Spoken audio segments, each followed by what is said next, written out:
El ejercicio número 15 es la determinación de las acciones en circulación. Yo les dije para los cálculos de la utilidad básica por acción, lo que nos interesa es saber cuántas fueron las acciones que estuvieron en promedio en circulación, valga la redundancia, en la empresa. Porque no nos interesa cuántas son las acciones que estuvieron al final del periodo para determinar esa utilidad por acción, sino las que estuvieron durante este periodo. Y entonces ahí vamos a ir ponderando por unidad de tiempo las diferentes acciones. Ok, este ejercicio está en la página 282. En la 282, este ejercicio número 15. Ok, entonces este ejercicio número 15 es para determinar cómo se hace esa ponderación de las acciones. Vean que tiene un elemento que ustedes ya han visto anteriormente, que es la fracción del año. Esta es como cuando calculábamos en la capitalización de intereses y los meses. Realmente lo que tenemos que saber es cuántas acciones hubieron durante cada unidad de tiempo y pues esas son las que multiplicadas por la fracción del año que se consideran en promedio durante ese periodo. Vean que se van a ir modificando con cada emisión, con cada división de acciones, con una readjudicación que son acciones en tesorería, va a irnos afectando.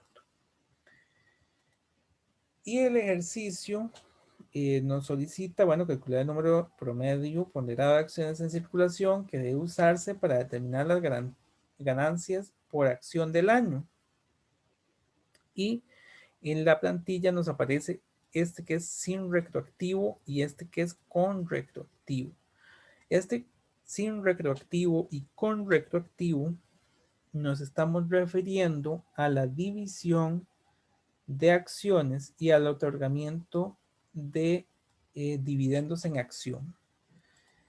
Cuando hablamos de que sea retroactivo, significa que me iría desde el inicio y de las acciones que estaban desde el inicio le voy a aplicar el dividendo en acciones y le voy a aplicar la división de acciones.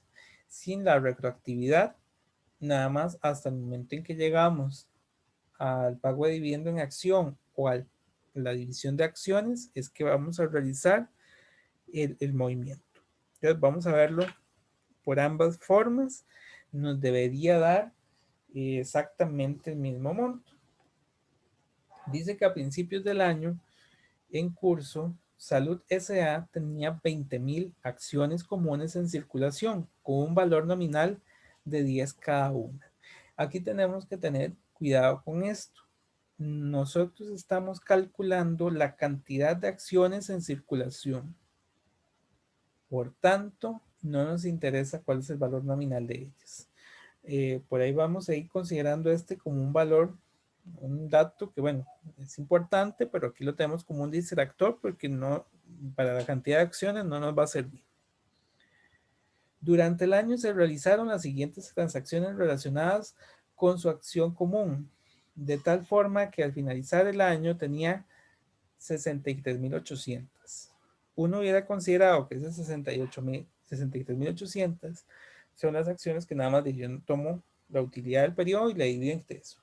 Pero vean que si yo las pondero por el tiempo, la solución debería darme 57,216,67. Es ligeramente más pequeño porque todas estas acciones no estuvieron todo el tiempo, sino que es a partir del momento en que fueron emitidas o que se realizó el movimiento correspondiente. Si yo comencé el año, y aquí estamos considerando un periodo fiscal de enero a diciembre, por los datos que recibimos, vean que el primer movimiento es hasta el 2 de abril. Significa que desde el mes de enero y hasta el mes de marzo, yo tengo una cantidad de acciones en circulación que es la que me dicen es con la que inicio.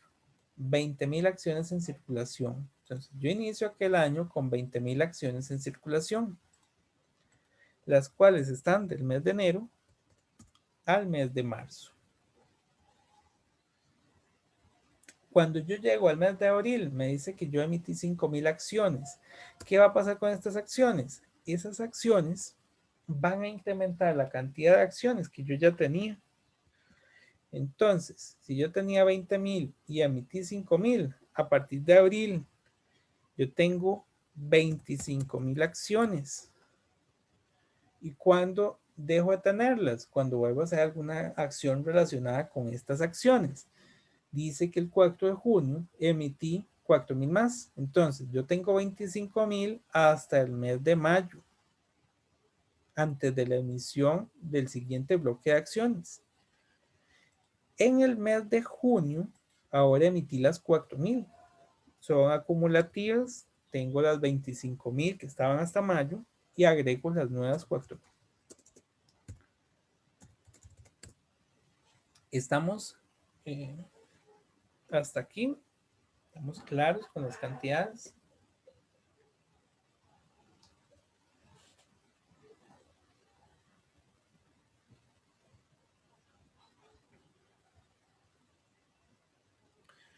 No hay ninguna consulta.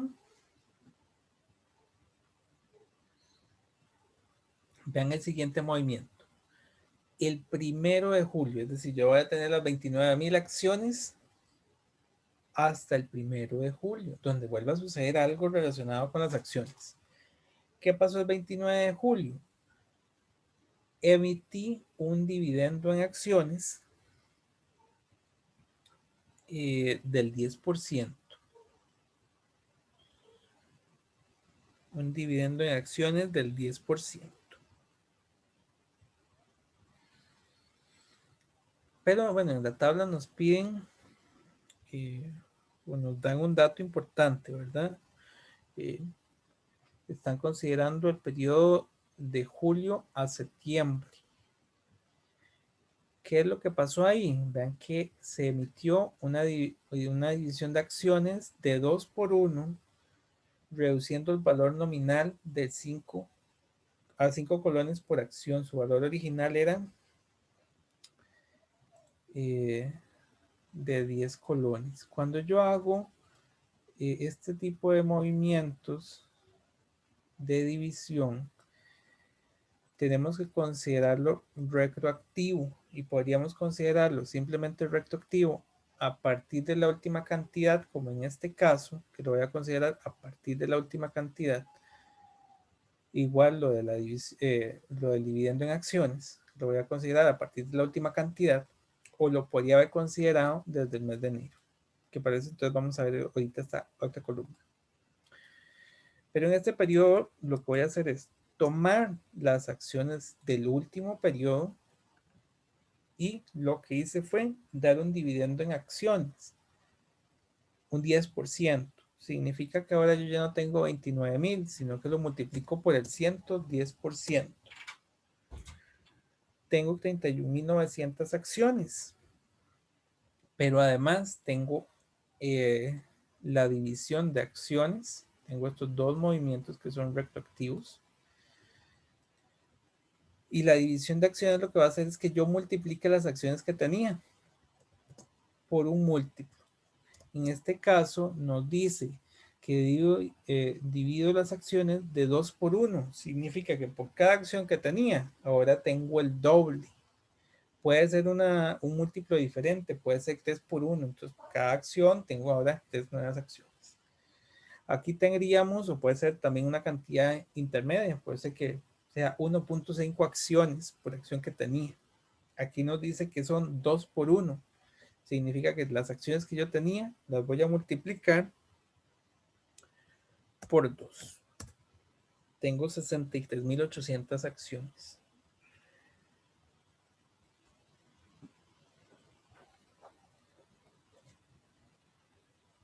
¿Estamos claros hasta aquí? Vean que esos dos movimientos se aplicaron al mismo tiempo en el periodo de julio a septiembre. por su concepto de retroactividad. El dividendo habría que hacerlo desde iniciada la última cantidad, que es la de julio. ¿Estamos claros?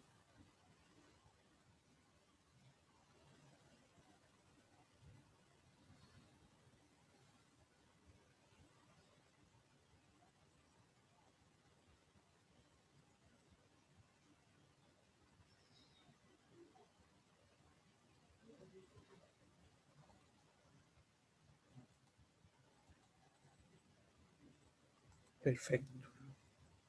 Ahora vamos al periodo siguiente, 3 de octubre. Readquirió 1000 acciones como acciones en tesorería.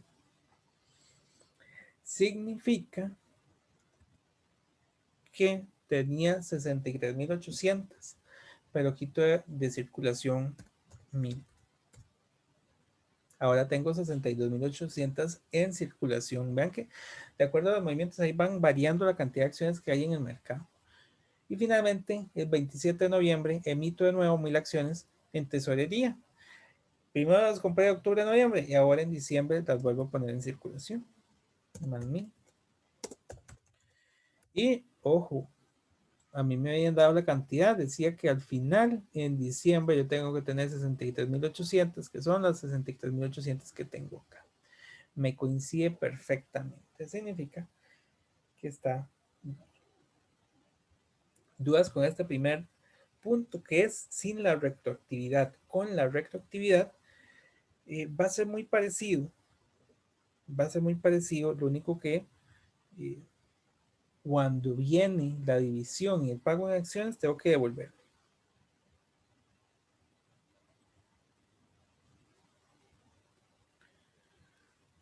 Si no hay ninguna consulta, entonces vamos con la retroactividad.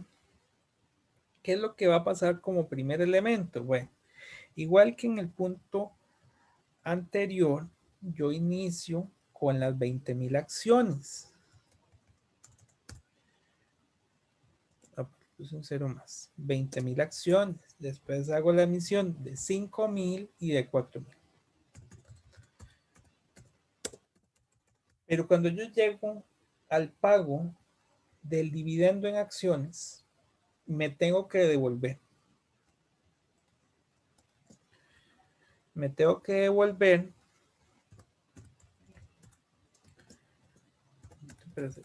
Me tengo que devolver y entonces ese dividendo en acciones va a aplicar a partir de aquí. Me tengo que devolver a las cantidades que tenía originalmente y a esas cantidades aplicarles el dividendo en acciones. Entonces, me devuelve el periodo de enero a marzo y a este le aplico la retroactividad del dividendo en acciones. Multiplico los 20.000 por el 110%. También se lo hago lo demás, solo que tengo que tener cuidado. De abril a mayo yo estaba sumando el anterior más 5.000. Nada más al 5.000 le aplico la retroactividad del 110%. Y finalmente en junio a los 4.000 les aplico la retroactividad del 10%. Va a darnos igual, pero vean que lo que está pasando es que en un caso dejo las cantidades que estaban anteriormente y aquí me voy a devolver a cambiarlas. Porque el otro punto es la división de acciones al 2 por 1. Entonces me devuelvo a enero, al periodo de enero-marzo, y le aplico el 2 por 1. Me voy al periodo de abril a mayo y las que emití en ese periodo les aplico el 2 por 1.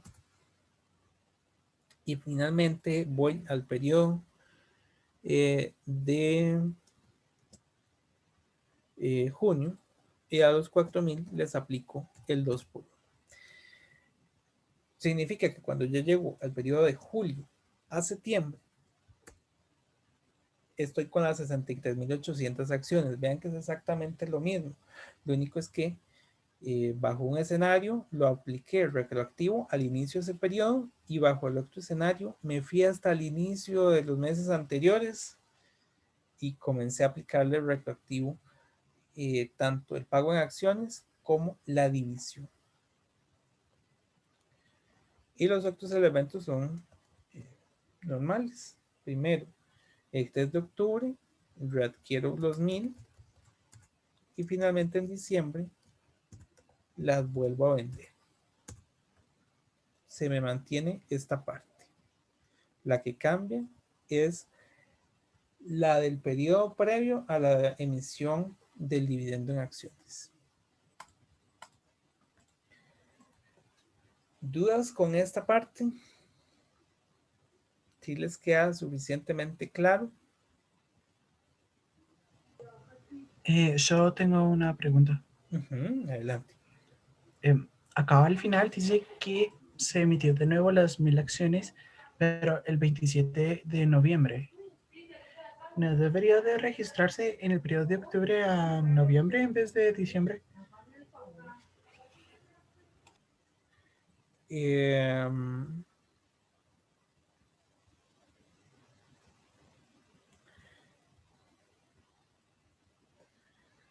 y vamos a ver, lo que tendríamos mal es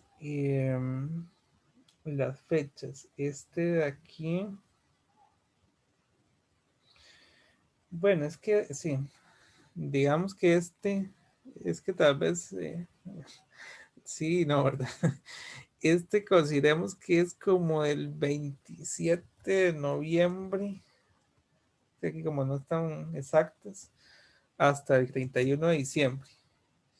Entonces, el anterior es del 3 de octubre al hasta un día antes de haber hecho eso, que sería el 26 de noviembre, ¿verdad? Todas tendríamos que considerarle la fecha exacta, eh, pero es por eso, porque es al final de noviembre. Por eso es que lo estamos aplicando hasta diciembre. Bueno, parece que dice diciembre, pero realmente es de noviembre a diciembre. Profe, de hecho ahí yo diría que más bien, bueno, más que nada es por facilidad de la tabla, pero creo que incluso bien bien se podría haber hecho mes a mes, que igual no hubiera afectado siempre que diera el resultado final, ¿verdad? Ah, sí, claro. Bueno, es que aquí ya tenemos estas plantillas, pero sí, perfectamente se podría haber hecho. ¿Cuántas son las que están en enero, en febrero, en marzo? Que de hecho es como se realizaría en la vida real. Eh, sí, es correcto.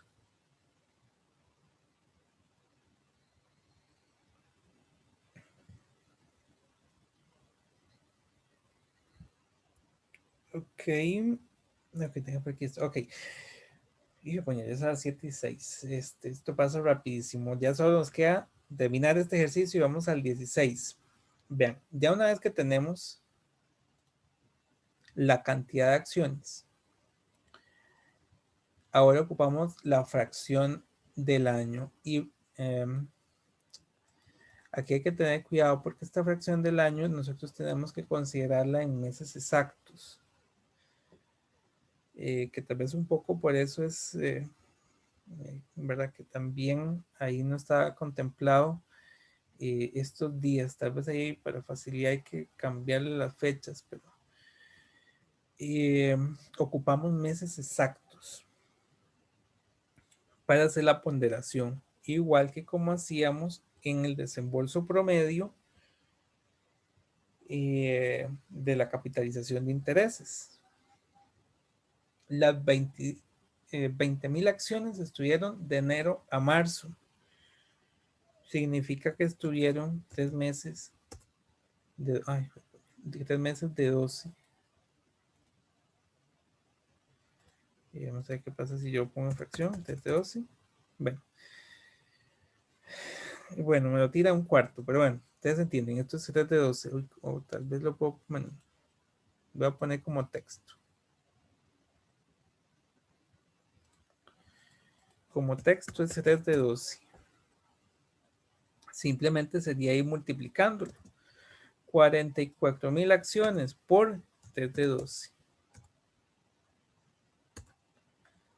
44,000 acciones estuvieron Son en promedio 11,000 acciones al año. Posteriormente, tuvimos 55,000 acciones. Esas 55,000 acciones estuvieron de abril a mayo, 2 meses de 12. Bueno, aquí no tengo que ponerle igual, 2 de 12. 55,000 por 2 de 12. Ahora vamos a las que estuvieron en junio, 1 de 12. 63,000 por 1 de 12. De julio a septiembre, 3 de 12. Este por 3 de 12. De octubre a noviembre, 2 de 12.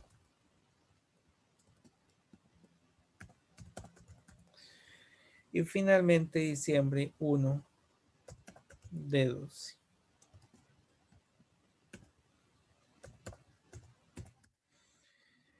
Y entonces voy a borrar este. Si yo sumar aquí, me debería dar ese mismo monto. Bueno, entonces no lo borro para que lo comparemos. ¿Sí? Para que lo comparemos.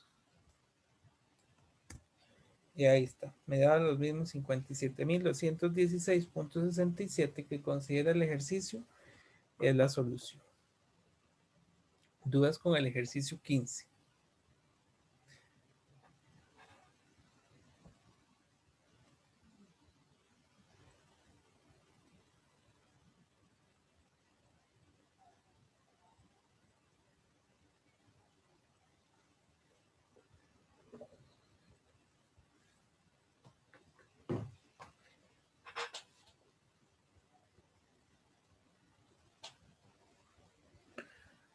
Aquí tengo una en el chat. Todo claro. Ok. Voy a dejarlo de grabar por aquí.